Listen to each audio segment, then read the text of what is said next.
guys, Karen Miller here from Asleep at Last. Welcome to another one of my videos.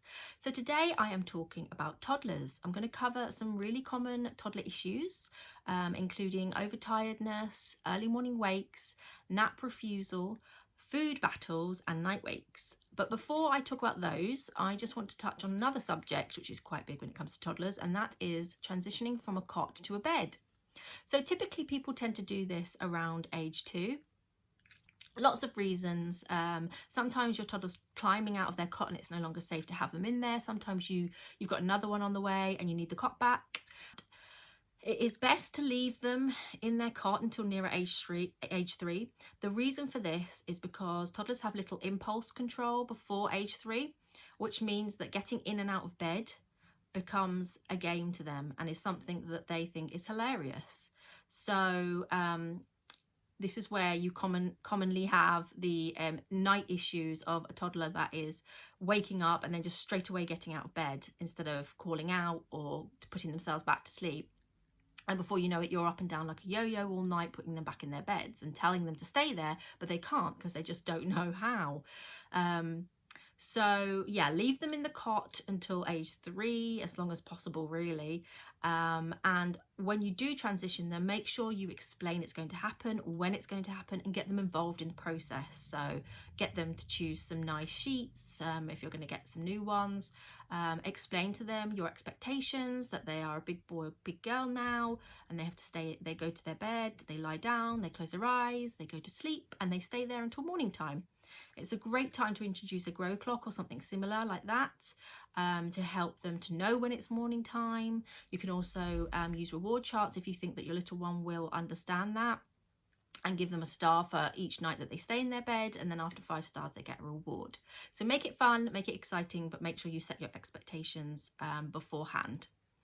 So first issue I want to talk about with toddlers is overtiredness. So this is quite common around the 12-18 month mark, and this is usually linked to transitioning out of that morning nap.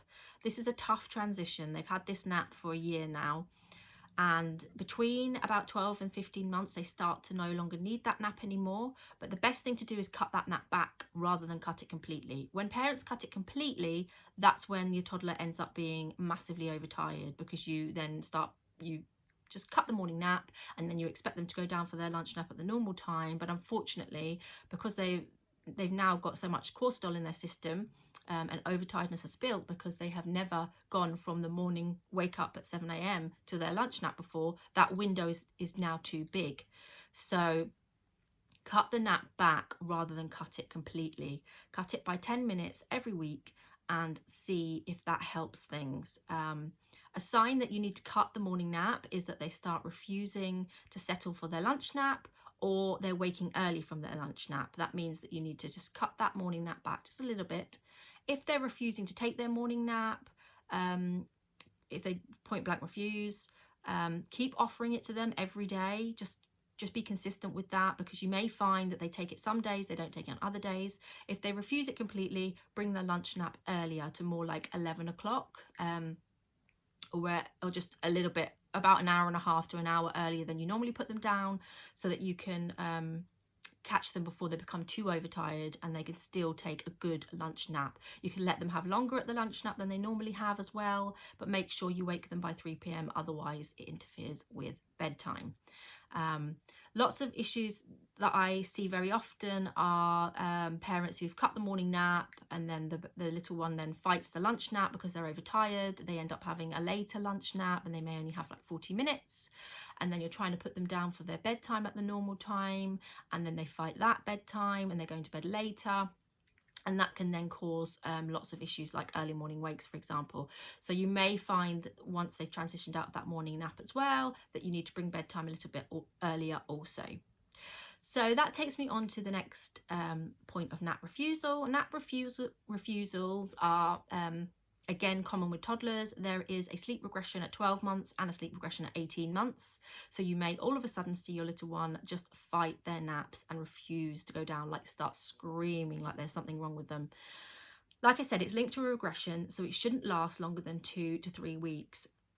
Be consistent, keep trying to put them down. Even if they don't go to sleep and they scream the whole time, they're awake the whole time, just keeping them in the habit of being in their cots and trying to put them down at that time is a good idea, because eventually once they've come out of the regression, they will just go back to taking their naps again. So yeah, very common issue here is parents thinking that they don't need the naps anymore because they're refusing them. They cut the naps and then they become massively overtired, and then again a vicious cycle of night wakes, early morning wakes, and then being completely out of sync of their naps and their nap times and off their schedule completely will then occur. So so yeah, be consistent with that. Just try and ride that through for a few weeks. If after 3 weeks they're still refusing their naps, you may have to look at the timings of their naps and their bedtime. There may be something else that's off with regards to their day sleep, that's causing them to not be able to settle to sleep as they used to. It can also be a case of you may need to do a little bit more sleep training. If they were settling before and they're suddenly not, you may need to do sleep training again. But yeah, there's probably something else going on there. So that takes me on to the next one, which is early morning wakes. As I did mention before, early morning wakes are usually from overtiredness and linked to bedtime. So if you've got a toddler that is dropping naps or refusing naps, transitioning out of naps, going through a regression, and you're putting them down, you're trying to put them down at your normal bedtime, but they're fighting bedtime, and then they're actually not going to sleep until more like 8 o'clock.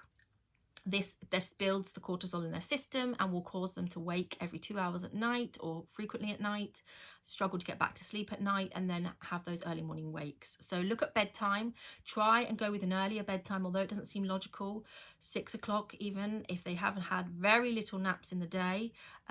Put them down at 6 o'clock straight after dinner time, and see if that helps things. When they do wake early in the morning, do not get them out of bed at that time, so that you don't reinforce their biological clock to think that this is morning time now. Try to avoid interacting with them as much as possible. You know, stimulation at this age can cause them to be even more wakeful and reset their biological clock. So limit your interaction with them at the early hours, leave them to it, and you'll probably find that they will go back to sleep, even if they're just having another 10-20 minutes before 7 o'clock. You know, until you can sort out the overtiredness and get on top of that, just ride it out and just make sure you do not get them up before 6:30, 7 a.m. ideally. And like I said, have a look at their day sleep, have a look at their bedtime, and see what it is that's causing this early morning wake, because 9 times out of 10 it is overtiredness from something that has changed.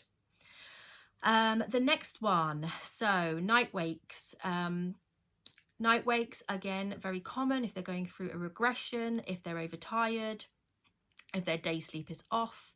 You're going to need to get them to bed early.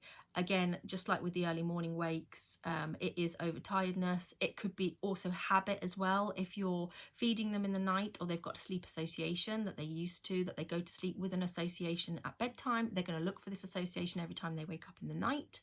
So it's a case of choosing a method to use to teach them to settle themselves back to sleep, whether that be parental presence or timed intervals, and sticking to that consistently. Toddlers love attention. They really do, and they really will pull every idea out of the hat, every trick in the book to try and get you to go to them, to talk to them, to interact with them. You know, they just want to play. Sleeping is boring. So the more we talk to them, even if it's just singing a song, that can stimulate them and make them think that, you know, it's not really sleepy time yet and it's time mummy wants to have fun. I'm sure I can get mummy to have fun with me right now. So keep all interactions boring, keep them minimal, keep them brief, keep them yeah, just really dull. Try not to excite them. What can happen if you end up interacting with them even for just 5 minutes is they then become very wakeful. They then get a second wind really easily, and they are then awake for another 40 minutes before the melatonin rises again and they can fall asleep again. So very often in this age group I hear from people who are saying that when their toddler wakes up, unlike babies who are a little easier to put back to sleep. Toddlers tend to stay awake longer, and it's usually because there's just too much stimulation, there's too much interaction, they're getting a second wind and they can't settle back to sleep for another 40 minutes. So they can be up for, yeah, an hour and a half to 2 hours. So limit that interaction and be mindful of how you're reacting to them when they wake up. The final one is food battles. So again, often this comes hand in hand with a child that does not sleep well. Very often I hear they're also fussy eaters, and this tends to be linked to too much milk during the night or too much milk at bedtime. So they're still having lots of milk and they haven't really dropped that back, and they're not taking as much solids in the day, and it's a cycle again. So if the more milk you give them in the night, the less hungry they'll be in the day. And it's not really that they're fussy, it's more that they're just not hungry for the solids because they've just been tanked up on milk. Even just one bottle in the night for a 18-month-old, for example, will that can be enough to throw off the solids the next day. So, you know, don't introduce milk during the night, and limit the look at how much milk they're getting at bedtime as well. In terms of nutrition, you want to be giving them protein, lots of protein before their lunch nap, lots of protein at dinner time. This helps fill them up. So things like meat, eggs, cheese, that kind of thing.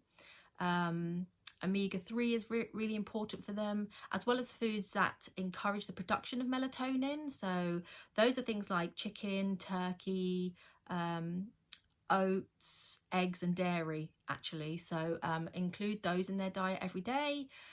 For kids that struggle with restlessness, like restless legs and they seem jerky, that kind of thing, feeding them a bit more magnesium can help. You can find that in sort of leafy vegetables, so increase their intake of that. And yeah, just focus on getting the solids into them at this age, because they really do need their solids from 12 months old. And if you just persist and you're consistent with offering them as much as possible, it can take them up to 15 times of trying something new before they actually like it. So don't just assume that they don't like something, just keep going with it. But yeah, always remember protein, it's really, really important. And then one last thing, just in terms of like day sleep, for 12 to 18 months, you're looking at a possible morning nap, which can be anywhere between 10 to 30 minutes in length, and then a lunch nap that's 2 hours long, and then bedtime no more than 4 hours from when they woke from the lunch nap. And then for 18-month-olds, you're looking at no morning nap, a lunchtime nap around 12, 12:30 for 2 hours, and then bedtime no more than 4.5 hours after they've woken from their lunch nap. Toddlers will keep that 2-hour lunch nap until age 3, but you may find that some of them cut back on that nap slowly towards age 3, and some of them do cut it before they're 3. My 2 daughters cut their lunchtime nap just after they turned 2. But again, similarly to the morning nap, try and cut it back. So if you're, the way to know whether or not the lunch nap is interfering or they no longer need it is that it started interfering with bedtime. So you'll find that your toddler, where they previously were going to sleep at 7 o'clock on the dot every night, all of a sudden is wide awake, chatting, rolling around for an hour and a half. And this is usually the telltale sign that the lunch nap is too long. So again, cut that back, cut it back slowly. So cut it back to an hour and a half for a week and see if that improves things. If that doesn't, cut it back again to an hour, and you should find that that helps. You may end up on something like 40 minutes to an hour between the ages of 2.5 and 3 until they eventually cut it at age 3, or you will have to cut it for them if it's interfering with bedtime. So I hope that helps. Toddlers are tricky, they are more aware. It very much it really is just a battle of wills a lot of the time, and you just have to be firm and be consistent and win the battle essentially, and they will quickly learn that there's nothing else to do during the night but go back to sleep and sleep through the night. So I hope that was helpful. If you like this video, please hit like. Please remember to subscribe to my channel to be notified of more sleep videos, and come over and join my free advice and support group on Facebook if you haven't already. All the links are below. Thanks guys, see you next time, bye.